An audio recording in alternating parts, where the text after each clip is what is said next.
What's good? Mobile Homies Inside Lands Exclusive Edition 2020. My guy is here.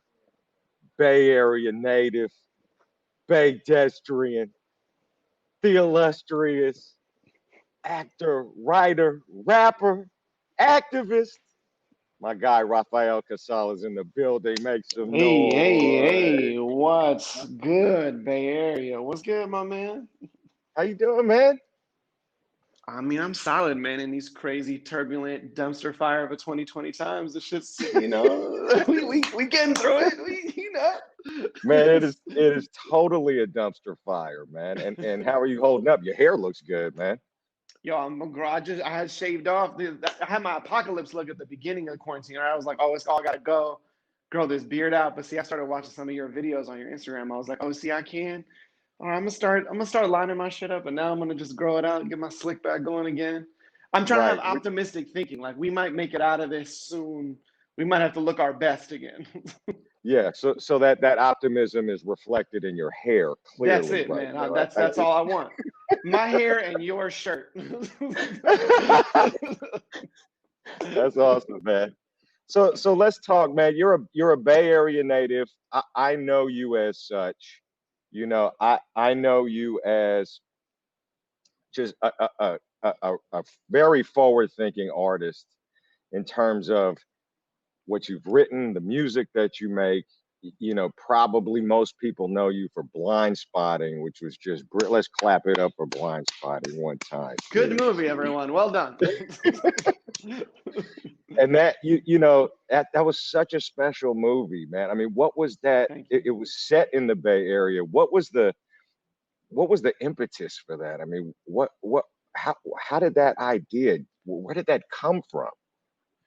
Well, the catalyst for the movie really was the Bay Area youth poetry scene, which I was in at the time, right? So Mm, that really came out of You Speaks and Brave New Voices, which a lot of young people still in the Bay are still rocking with, right? So I was yeah. posting stuff on YouTube, and some producer friends of ours, Justin Keith Calder, who were strangers to me at the time, reached out and were like, "We think there should be a movie with this kind of poetic Hmm. verse at the center of it."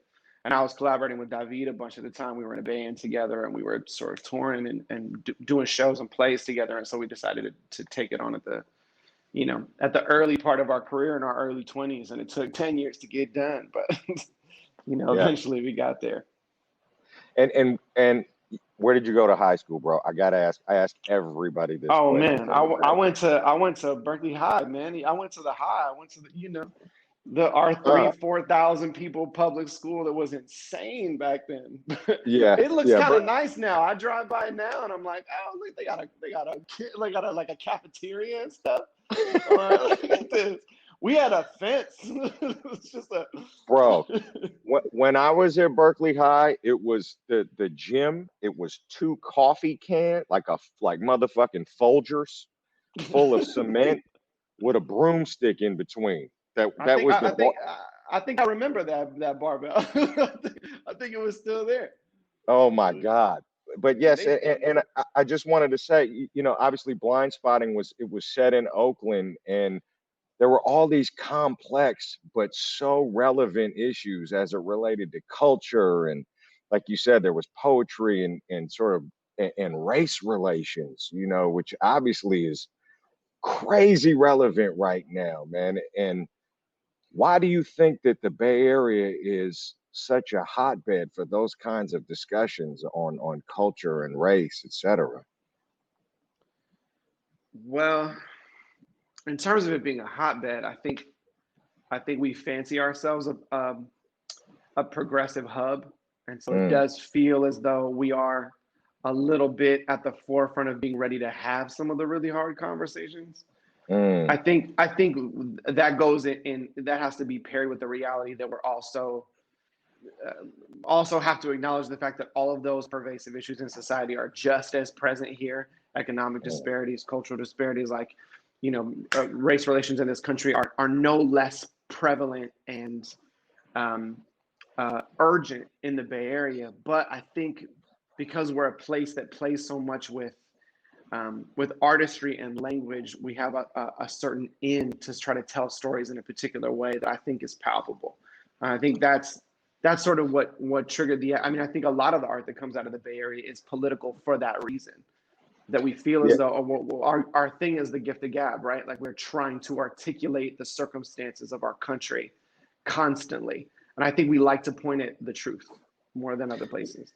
yeah, because for those reasons, I completely agree. The Bay, it seems like, has always been, there's been this intersection, this this meeting point of art and politics and culture, and I feel like in a lot of ways we've been so ahead of the curve, but then in other ways we still suffer the same problems that everybody else does worldwide, and as we see, like, well, particularly nationwide right now, and as we see, like, with George Floyd, rest in peace, and Jacob Blake. I mean, these things happen, and we always have something to say about it, I feel like. And when you see these protests happening, a lot of times, we're right there with them. And I wonder if, it just kind of harking back also to of course Oscar Grant, and you know as we saw with Fruitvale Station and so forth. I feel like we make these movies, we make this kind of art that reflects the way that our society behaves. And I mean, is that something that you feel like is just in our DNA? Is that something that you feel like is in the water in the Bay? Yeah, I mean, it's certainly more encouraged for young people in the Bay, right? But I do think in general, it's the artists, it's that quote, it's the artist's job to reflect the times. I just think that there is a very self-sufficient ecosystem of artists in the Bay Area. And that is a lot of permission passing for people to be the kind of art that they want to see and do it Mm, from jump. And so I think we have a good ecosystem of ways for people to transfer their truth into a medium that is palpable for the audience that is also here.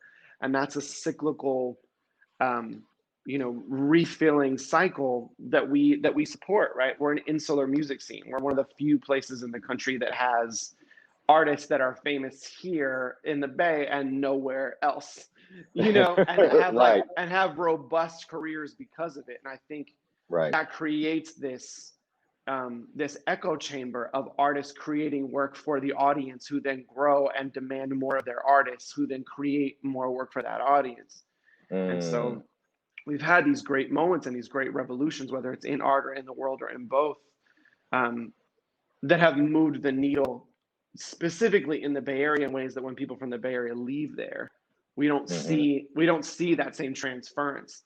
And it's because we've managed to like keep conversations local, um, mm, which I think has been really beneficial.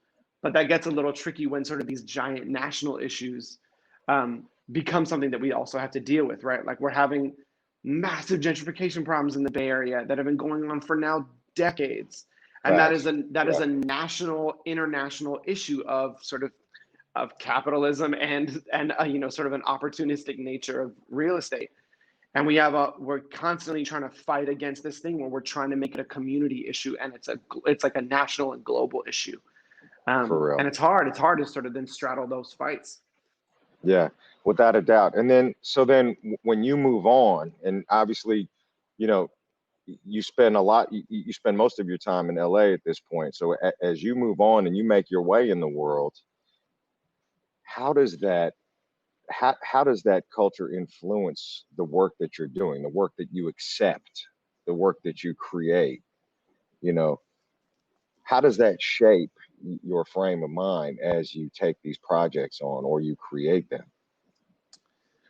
I think I think we have an idealized view of the way in which we see the Bay Area, even in its pros and cons. For anyone who's coming out of there as a creator and starts to become sort of someone who is operating on a national or international stage a little bit more, where Mm, we're like, oh, we're progressive, we're ahead of the times. We were raised in a, though I hate the phrase melting pot, we all understand colloquially sort of what that means. So a melting pot, where we're like raised in an environment that feels progressive for this country. And mm, with that comes also an understanding of how many unresolved problems there are in the Bay Area and nationally, right? Like we have an insular knowledge of what it means to talk about the relationship between the police and the people in Oakland, California. If you've lived there, if you've experienced it, if your friends have experienced it. And I think sometimes when things scale up or you start to go into larger arenas, Mm, we transfer local thought to sort of this broader thought. And I've tried to, or I encourage people to try to go the other way and go, hey, mm, as it expands, focus in and be more sort of localized. And I think my North Star is always like a particular Bay intuition about mm, what is important and what needs amplification, because now I'm being amplified by the community that raised me. So if I'm going to be a megaphone, I need to make sure that I'm still tapped in with what needs to be amplified, which means like hometown roots have to stay strong. Like we mm. have to stay connected to the communities that nurtured us and nurtured our perspectives, and also stay really tapped in with younger people who have picked up those conversations and continue to sort of move them along, right? Because then you start traveling from like being the youngster to being the voice that everyone wants to hear, and then you start sliding into the OG world, and then double OG, triple OG. Like you got to play your position, right? But we got that game from 40 back in the day. 40 stays around young cats, you Right. know, to stay Shout to on the 40. pulse. Shout to Shout to 40, 40 by the way. Yes. stays on the pulse of where Yeah. the conversation is and make sure that he's tapped in. Like that's why all that like student of the game stuff that we got from early like pimp talk turn rapper talk turn, all that Hmm. taught us to like stay ear to the street at all times. Yeah, without a doubt. And I think when I watch your performances, when I hear your songs, when I hear your music, when I see the roles that you take on, I mean, I just don't see a guy that's just going to do whatever's put in front of him. You know what I mean? And I think that to me is so admirable and so important in this climate, to maintain this identity, as you say, And I think that we're very fortunate to have this kind of upbringing that we have, because we're able to spot the things that go on in the world and be like, that's not right. That's not cool. We're able to think very critically about these situations. So as it relates to those things, how do you feel like your art, our art, can play a part in those spaces to help sort of get us over these humps that we feel now, get us to a better place? How can we heal with our art? Yeah, I have this line from a poem of mine where I say that art is not how I heal, but rather how I find the bravery to stare at the wound. Mm, That I don't look to my art to heal me or anyone else, but I do think that art does tell us where we are, right? mm, Like we have operated as a country under like colonial imperial rule for a long time. That is the founding of the thing. Is like come in, take, build up, erase, right? mm, And so when we look at the history of this country and countries, like this isn't specific to America. This is like the people who get to write the history are the victors of the conquest, right? So we have this long-standing history that is told from the quote-unquote winner's perspective of what happened. And I think what we're learning in the internet age, where there's more artistic exchange, is that there's this other telling of history going on that's mm, happening by the artists, by the musicians, by the poets that tell a different story. And we're mm-hmm, in a completely different time of an ability to exchange and trade notes and get clear on what's happening. And I think what's amazing now more than ever, now I can go back to the 90s and I can listen to rap music and I can tell you exactly where the conversation was. mm, I don't need them to be like, in 1994 this happened. Like I don't need that. I know what happened. But how mm, we were feeling, how communities were feeling that you come from is in the art. And the more movies get made, the more albums get made, the more poems and novels get made by people who are not just the people in power, but are people pushing up like back against power, the mm-hmm. more we have like a new kind of institutional knowledge of where we are, so that we can't forget, so that it doesn't slip away from us. What I love about what's happening now is that more art is getting made because of access to technology. I mean, we're on a digital festival right now. Like this wasn't possible, you know, this Yes. wasn't possible. This isn't a broadcasting television wasn't possible for regular folks that didn't own networks until very, very recently. And so I'm excited for that. I'm excited for what it means for us to be able to look at, you know, I'm thinking of like Jeff Chang's books about like, this is what hip hop has been, you know, to be able to look at that and go, all right, that's 40 years, 50 years of history now that we have a different log of that's in the textbook. Yeah, for sure. And I think what you're talking about here is now with the internet, we sort of have this quote unquote alternative narrative, but it's not really an alternative narrative. It's the truth for many of us that we're finally able to speak because we don't have to rely on a larger machine to get the word out, to air our voices, to air our opinions. And frankly, I don't think that we would be progressing, as quickly as a society. We wouldn't be able to get so many eyeballs on and attention on these problems that we're having without it, and I feel very, very optimistic recently. And I feel even with everything going on, the fact that there are so many eyeballs on these things, these terrible things that you can't turn away from at this point. You have no excuse. You can't turn it off. You're surrounded by it. And I think that in itself is an amazing blessing. The fact that we can't escape what the truth is. Right. And Well, the reality is that unfortunately some people are escaping that truth, right? Like mhm, the evidence is in front of us that like we are firing up a base on one yes, side by having mhm, more access to information and more eyes on a thing. But I saw an amazing post the other day or this was from um uh, this was from an interview that was done recently. There was a woman saying we saw this when it was Emmett Till. We had visual proof. We've yeah, had visual proof for a long, long time. I think what I'm hoping for is that so much is out in the open now. The internet also yes, like allows people's opinions to be emboldened in a way that they weren't before. And I think now yes, I don't know how well or how far along we are to reform or resolve. I think that's the terrain that is unknown and is like worrisome for a lot of people. But it yeah, does feel like, at least for the first time in my lifetime, that all of the country's wounds are fully exposed. for sure, Um, for and sure. it feels like that's really, really, as much as we hate that step, that feels like the first step towards, all right, we have all acknowledged that there's or we are beginning to acknowledge the deep, pervasive wound that this country has done to Black and brown people.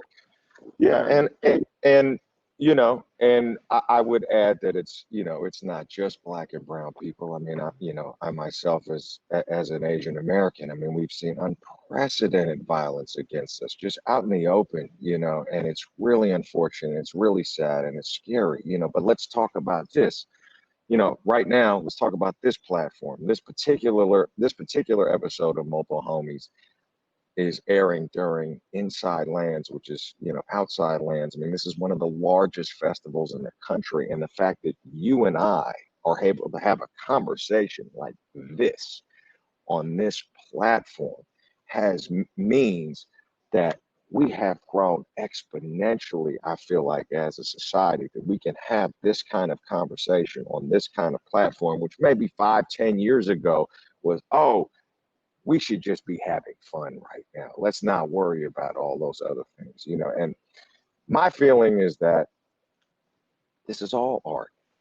This is all a part of it. We're having a conversation here within the context of a music festival, and it's fucking awesome. You know what I mean? And it's necessary and it's needed, particularly.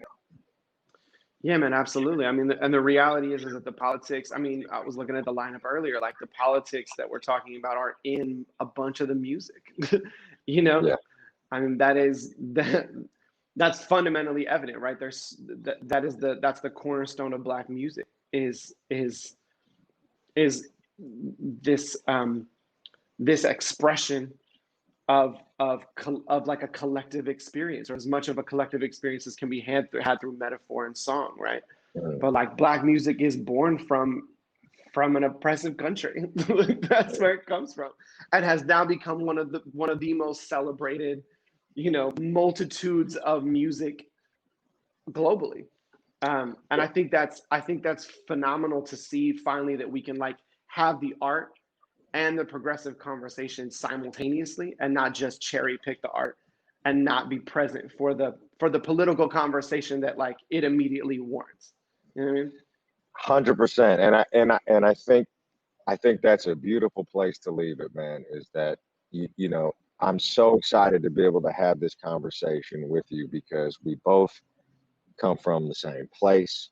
We both share the same interests, and although we exist in different mediums here and there, we're both able to have this conversation on the same terms, and I think Absolutely. that's what is beautiful about what it is that we do. And we both have this voice and this platform now that we're able to speak to these things. So listen, I want to say thank you very much, man, for doing this with me, man. Rafael Casal, Mobile Homies, special Outside Lands, Inside Lands edition. I love Right y'all. on, right Thank you, on. man. Thanks for having me, bro. Thank you. Of Yes, course. sir. Yeet.